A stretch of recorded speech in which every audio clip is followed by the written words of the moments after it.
Queridos estudiantes, buenos días. Vamos a hablar acerca del Imperio Bizantino. El Imperio Bizantino se funda con la fundación de la Nueva Roma, o llamada Constantinopla, en el año 330. Constantinopla es el término utilizado para designar a esta ciudad, que antiguamente era Bizancio, y ponerle el nombre del emperador Constantino. Esto ocurrió en el año 330. La ciudad fue centro del Imperio Romano de Oriente y duró alrededor de 10 siglos hasta su caída con la toma de la ciudad por parte de los turcos en el año 1453. La caída de Constantinopla va a marcar el inicio de la modernidad. Constantinopla fue fundada entonces por Constantino el Grande en el año 330. Antiguamente la ciudad de Constantinopla era Bizancio. Bizancio es una ciudad de origen griego y por lo tanto la lengua que se utilizó en esta ciudad y en varias de las ciudades que ahora conocemos en Turquía tenían el idioma griego como el idioma principal. Recordemos que Macedonia está bastante cerca y por lo tanto la influencia del griego es muy importante en todas estas ciudades. El Imperio Romano se había dividido en Occidente y en Oriente. La Nueva Roma vendría a constituir la capital del Imperio Romano de Oriente. Era una ciudad importante porque estaba muy bien ubicada en un lugar donde había tránsito del comercio que venía de Oriente al comercio que venía de Occidente y por lo tanto era un puerto importante, un lugar de llegada de embarcaciones y una ciudad vibrante culturalmente hablando. Entonces, Constantino, al verla, se dio cuenta que era un punto importante que conectaba con los dominios orientales para el Imperio Romano. Constantinopla se convirtió en una ciudad cristiana después que Constantino tomase la ciudad y la convirtiese en la sede del Imperio Romano de Oriente. Constantino se había convertido al cristianismo, por lo tanto no nos extraña que le interesase que esta ciudad también muestre la devoción a Cristo y sea una iglesia la que diese muestra de eso. Entonces mandó a construir la Catedral de Santa Sofía. Esta catedral imponente se construyó en una de las colinas de Bizancio. Actualmente en la Catedral de Santa Sofía se da el culto al cristianismo ortodoxo. Los turcos, porque ustedes saben que Istambul es ahora la actual Constantinopla, son cristianos ortodoxos. Entonces, en la iglesia de Santa Sofía, que ellos conocen como Hagia Sofía o Hagia Sofía, se da el culto al, más bien, ahora, claro, como ya es más bien una mezquita, lo que se hace es que se da el culto cristiano ortodoxo y también se da el culto al culto árabe, ¿no? O sea, al culto árabe del Islam, ¿sí? Entonces veremos que hoy en día la iglesia de Santa Sofía tiene más bien dentro, en el interior, ya no imágenes cristianas, sino imágenes que ahora están justamente dedicadas al Islam. Además de esta iglesia, existe una mezquita también importante en Constantinopla, que es actual Istambul, que se hizo precisamente para reforzar el culto al dios Alá, y es muy importante para los turcos que son musulmanes, ¿no? La religión principal en Istambul es el Islam. Existen también, claro, cristianos ortodoxos. Entonces, este video que ustedes tienen acá les va a mostrar tanto la antigua iglesia, la antigua catedral de Santa Sofía, como la actual mezquita azul que está en la ciudad de Constantinopla, antiguamente llamada Bizancio y actualmente llamada Istambul, que es la capital de Turquía. Constantinopla fue importante por el comercio y la cultura. Decíamos que gozaba de una ubicación privilegiada entre el Mar Negro y el Mar Mediterráneo y que esto la hacía un lugar de tránsito y de convergencia del comercio y de la cultura. Por lo tanto, culturalmente, Constantinopla siempre fue considerada como una ciudad diversa. Además, porque a partir de la fundación de la nueva Roma, Constantinopla, los ciudadanos de Constantinopla se consideraban romanos porque eran parte del imperio romano de Oriente. Sin embargo, la cultura era básicamente de tradición griega. Acá entonces convergen la cultura griega y la cultura romana. Constantinopla, entonces, es una ciudad cristiana a partir de su fundación en el año 330.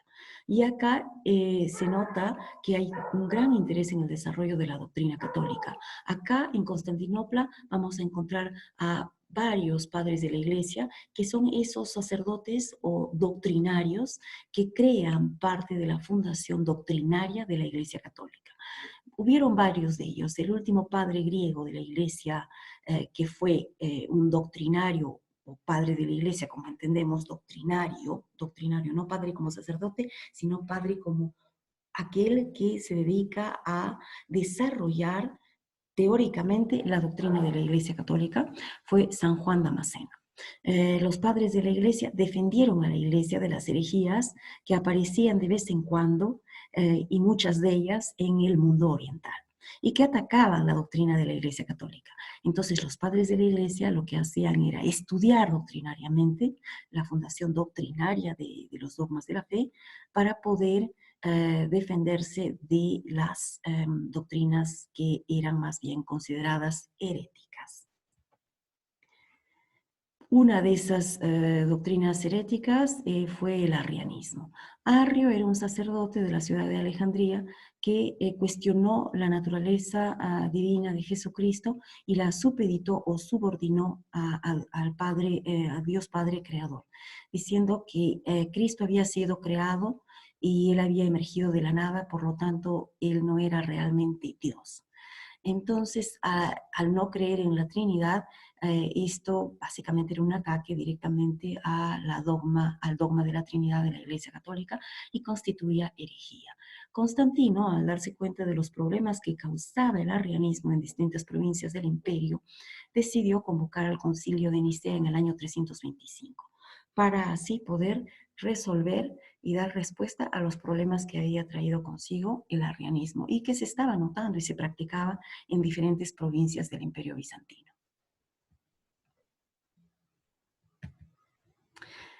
Entonces, el primer concilio ecuménico de Nicea se da en el año 325. Y acá se determina también que la iglesia se va a dividir en patriarcados y en diócesis. Y se otorga el mismo rango de la sede patriarcal de Roma a las ciudades de Alejandría, Antioquía y Jerusalén.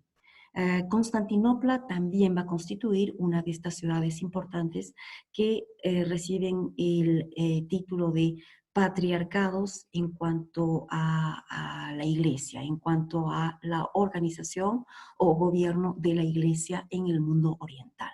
A estos patriarcas se les dio el nombre de arzobispos. Entonces existía un arzobispo en Constantinopla, un arzobispo en Alejandría, otro en Antioquía y otro en Jerusalén. El imperio bizantino también va a ser importante por el derecho romano. El derecho romano que nosotros llegamos a conocer el día de hoy ha sido justamente el derecho compilado en el imperio bizantino por el emperador Justiniano. Justiniano va a ser el emperador que va a recopilar las constituciones imperiales hechas en el año 534, y a este cuerpo de leyes civiles se le va a conocer con el nombre de Códex. El Códex Justiniano va a ser importante porque va a compilar no solamente leyes imperiales, constituciones imperiales, como se les llama, sino también va a lograr hacer estudios de lo que los juristas solían decir respecto de las leyes, es decir, los juristas hacen trabajo doctrinario, analizan las leyes y tratan de interpretar cuál es el sentido de las leyes, por qué se realizan, cuál es su contenido y cuál es su efecto. A esto se le va a conocer como el digesto, y una parte más de esta recopilación va a ser las institutas, que van a constituir un manual de las leyes para uso de los estudiantes de derecho. Entonces, este gran cuerpo, esta gran recopilación emprendida por Justiniano, va a otorgarle una importancia especial a Justiniano como el emperador, que se va a preocupar por la unificación legislativa en las diferentes provincias del Imperio Romano. Y esto es lo que nosotros vamos a conocer el día de hoy.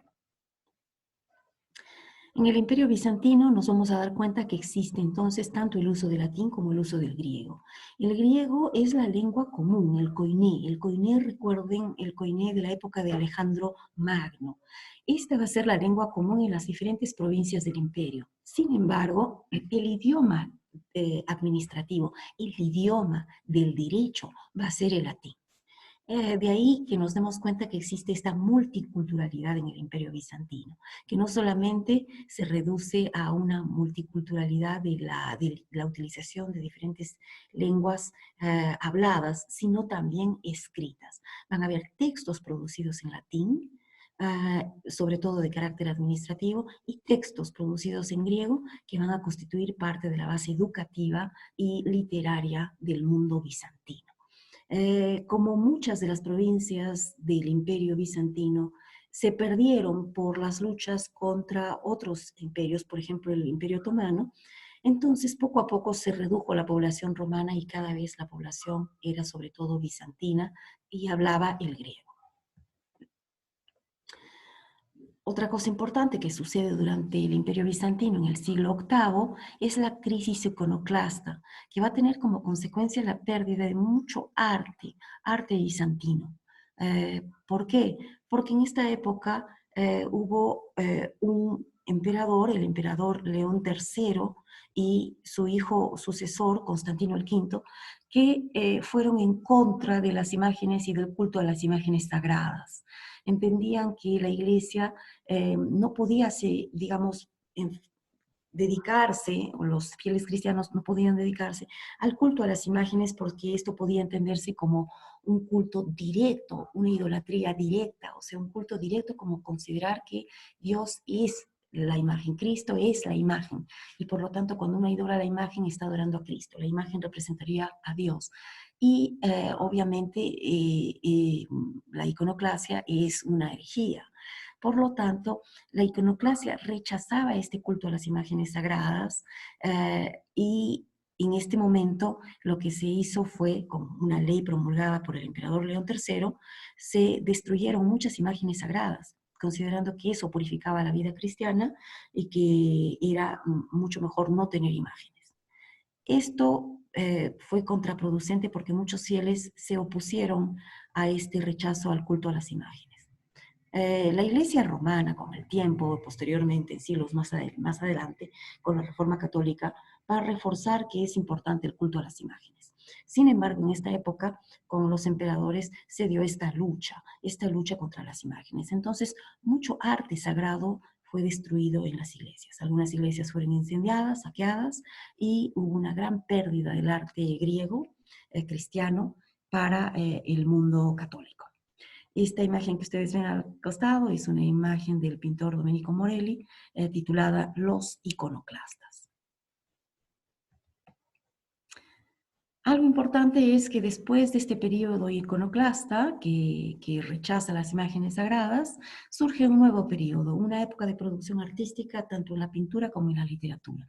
En la pintura se va a dar importancia ahora a nuevamente pinturas de corte sagrado, con un estilo clásico y naturalista.